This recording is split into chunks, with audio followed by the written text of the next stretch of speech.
Hey, One Mugger World Entertainment, and this is the full spoiler review for Supergirl. So, don't go into this simping like Angry Joe. We already seen Angry Joe begging his audience to go and see it. But definitely don't start acting like you are Kal-El. A final Supergirl trailer reaction. We gotta go and support my cousin, yeah? That's just creepy. Like, that's really, really creepy. So what is the spoil in this movie? Well, not a shit ton, to be honest with you. There's really not a hell of a lot. So, she's angry. She's turned 23 years of age. She's angry over not the loss of Krypton, because all of this, Krypton was destroyed before she was born. It happened 8 years before she was born, but Argon, I think, is it Argon? I think they called it Argon. Is that city that her... It sounds like they made her father the one who came up with the shield that will protect them. So once the planet... By the way, this is later in the movie when we find all this out, but we find out that her mother's starting to die. And it's because once they scooped, basically, that city out of the earth, off, like, the soil of Krypton, they unearthed kryptonite, and it's poisoning the crops and stuff, and it's starting to poison her family and stuff, including her father. So her father wants to send her to Earth to be with Kal-El and stuff like that so she could survive. She doesn't want to go, but he basically convinces her, like, it's not about you just surviving, we want you to survive, your mother and me, like, you're our legacy, you're our tiny life. She calls herself a tiny life and stuff. Here's the one thing, I may as well put it into the spoilers, especially as I forgot to put it into the non-spoilers, but they double down on the Jor-El sending Superman to Earth to conquer. Literally, this isn't one of these, oh, James Gunn is going to change it, it's a ruse, Lex Luthor changed the message. Nope. Before Kara's even born, we see her parents as Krypton is coming apart, and the mother says, like, what do we do? Can we send, our own, because she's pregnant with Kara at this stage, and can we send her with your brother's son and stuff like that? And he's like, Jor-El's crazy, he sent Kal-El there to conquer. So, and it happens again, they kind of mention that again later, that, yeah, Kal-El was sent to Earth to conquer Earth. So stupid. Now, one of the messages her mother gives is, it's a message where you're like, that's a stupid message with a good message at the end, which is, just be good. That's okay.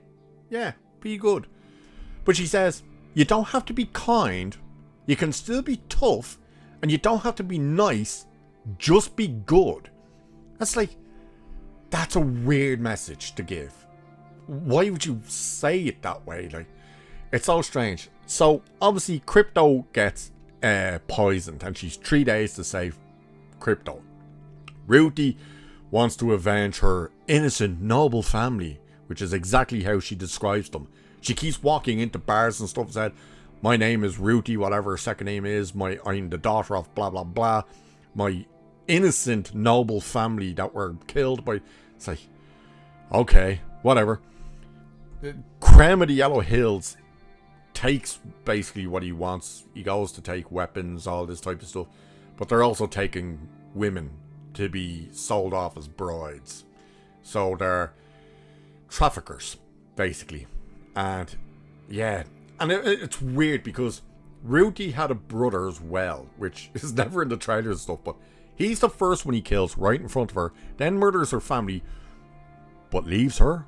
They just walk off and leave her, and it's like, okay, why would you do that? Why would you not kill her as well? It's so bizarre. She finds Kara.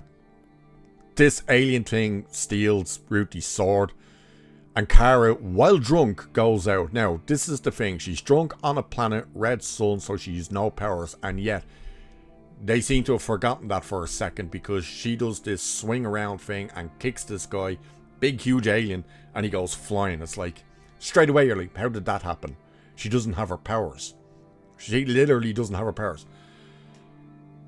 Other things that and she gives the sword back, and then Ruthie thinks, oh, this is the person for me, and she's like, yeah, I have no interest in helping you, toodaloo. Krypto seems to be the one that wants to help her.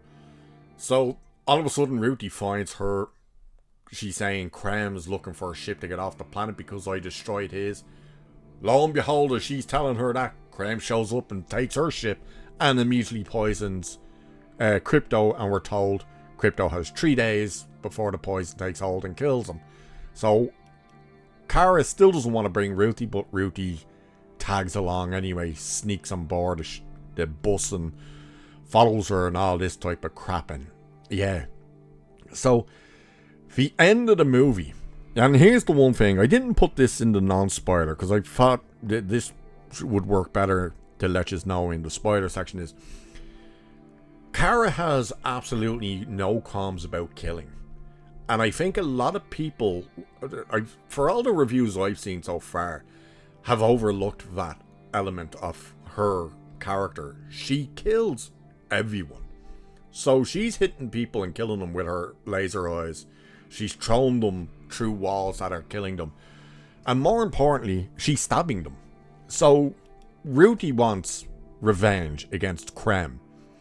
Kara wants revenge, but the antidote of Krem, which, by the way, they poison their victims but keep the antidote on them at all times. And apparently it's a interrogation tactic. Okay. But by the end of the movie, Ruthie has Krem dead to rights. He's on the ground. She has a sword to his neck. And Kara tells her not to, because, like, you know, it won't take away her pain. It'll just make her more angry and all of this stuff. She'll have to carry the burden of his life as well as her family's with her and stuff.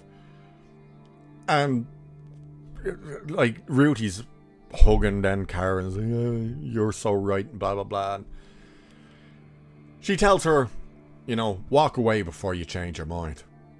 And you can see what's coming straight away. You're like, Kara's going to kill him. And sure enough, Ruthie walks off, and Kara with the sword, as Krem starts talking shit to her, stabs him in the gut and says, that's for my dog. And then she says, and this is for what you've done to that little girl, and fucking stabs him in the neck. And while that's happening, Lobo's up on a hill watching, and he's just like, hell yeah. That's like, okay. So she just has no issues with killing. And as I said in the non-spoiler, the movie opens up with Krypto pissing on the image of Superman, and the movie ends with Superman freaking out over Krypto because Kara comes home to, I thought it was meant to be her own apartment, but it seems to be Clark's apartment because it's the same room from Superman where he's talking with Lois, and we can see the big thing out the window where he's like, you know, the Justice League have that. And she arrives back, and this is the only moment where she's in the Supergirl suit and the trench coat. So she comes into the apartment with Krypto. Clark has just arrived back. He's in Superman suit. He sits down. He's like, so you're back and all the rest. And she's like, yeah, it's good to be home. And he's like, I'm glad you're home too. And then Krypto starts tearing up the kitchen. He's like, where's he staying? And she's like, oh, he's just a little excited now to control. And then it ends with Superman going, he's eating the chocolate. Krypto, get out of the chocolate. That's not good for you. It's like, no, chocolate will kill normal dogs. I'm pretty sure Kryptonian super dog will be perfectly fine eating the chocolate. But that is how the movie ends. So it's basically her now home in Metropolis with Clark and Krypto. So we've already heard James Gunn say she's going to play a big part now in Man of Tomorrow. That's the only setup for Man of Tomorrow. Overall though, like, that's really all there is to spoil. Lobo, we meet him at the bar where he's like, you're hurting my head. He leaves. Then we meet him again when he rides in on the bike when he's laughing. He's there. He's looking for this group as well, but he's looking for one of Krem's henchmen. There's a bounty on his head or something. He doesn't give a shit about the rest of them. He just wants that one guy. So he shows up, has a very brief fight on the motorbike. Doesn't catch that guy. Then we meet him again later where he's in a cell. How he got captured, I don't know. He doesn't say he got captured. He says he got picked up or something, but he's captured. As is Ruthie at this stage, and Ruthie frees him. He vanishes again until the end of the movie, which is the scene that's on the top of the ship where Kara is finally in the Supergirl suit. He literally comes out, throws Krem off the ship down to Ruthie for her to kill him. Gets on his bike, beheads the guy that he was after, rides off, throws a few grenades on the ship and just drives off, and that's the end of him. It's like, that was it. That's all Lobo did in this movie. That's all he did. It was pointless and useless. Really was. There's nothing for him to do, but that's all the spoilers really there is in the movie. There's nothing else to spoil because, again, like, this is the end of the movie. That's it. All he does is just do that and buggers off. That's the first time when Kara's flying through space there, that's the first time she actually gets her powers in the movie. But yeah, it's not a great movie. None at all. Why is she collapsing there, by the way? The planet Krem is on it's got a yellow sun and a green sun, and the green sun kills her. So she's basically dead until, just so happens right as she's about to fully die, the green sun goes down and the red sun, or the yellow sun, comes up. That was convenient. So that's the spoiler review for this movie. The jokes, again, don't work. They're god-awful. Yeah, the tone of the movie is god-awful. The lighting is god-awful. But there are a few moments with Millie Alcock where she is decent. Like, she actually does get to do something good and deep and meaningful with the character. But it's mostly through flashbacks. So that's the spoiler review for Supergirl. So again, if you've seen it and stuff, what did you think of it? And with that, I shall leave it there for this one. Oh, by the way, I should say actually how she actually gets Krypto. That's her mother's funeral. And Krypto's just a dog farting about and runs over to her and she picks him up and is like, "Who are you?" And just keeps him. And we never see him giving Krypto his name or anything. It's just later on, while he's a pup, she's calling him Krypto. So yeah. But again, let us know what you think if you've seen the movie or if you even care about the movie. And with that, I shall leave it there for this one. So do like and share and subscribe and hit that hype button and all of that good stuff. Cheers, and I'll catch you in the next one.